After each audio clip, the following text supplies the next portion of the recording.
In this series of videos, you're going to see the Gelli plate. The Gelli plate is actually made of a silicone rubber. What's nice about the Gelli plate is that you can use it for different types of monoprinting techniques, which I'll show you. There are so many ways to approach this that I only did a few. So I'll show you at first different prints that I made as examples, how to take care of your Gelli plate, how to use your Gelli plate with tools, and then from there you'll see other things like overprinting, over inking, two color stencils, reductive, and painting.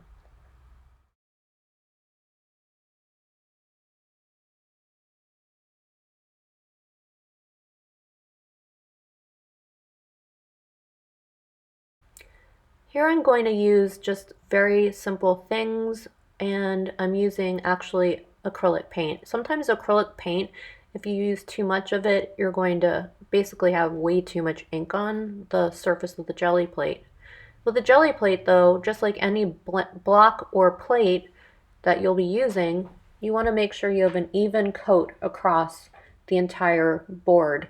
So here we are, and I can already see that if you look at it, you can see there are kind of empty spaces, especially along the corners. You want to make sure that you hit all parts of the plate.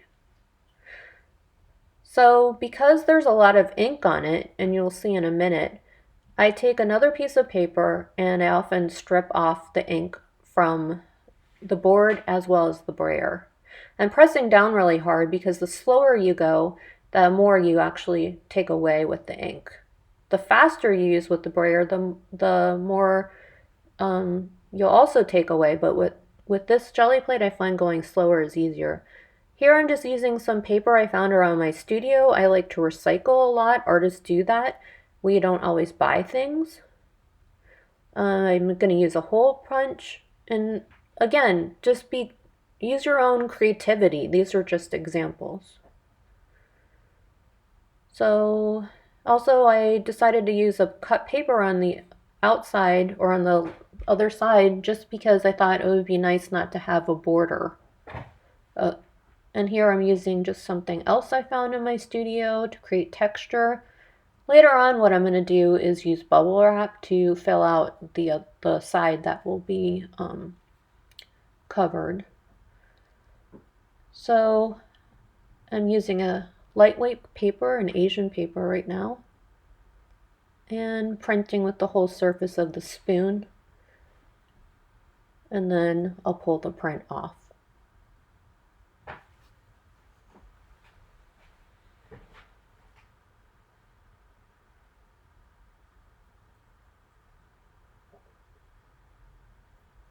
And then there's the print.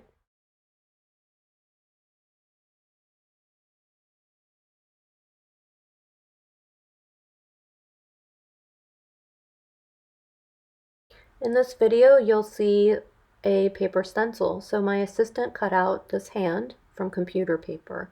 Whatever the Gelli plate is actually covered with won't have ink. So she's using this magenta and going back and forth with the brayer on a palette. And here she's rolling it across. And you can see she's pulling it up, and because she got some ink on the side, she's actually reducing it,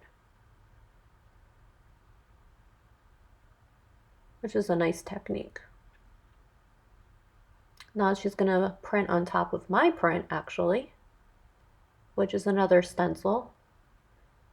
And you can see she's pushing it down, using her hand just to make sure the stencil doesn't move, and the Gelli plate and the paper.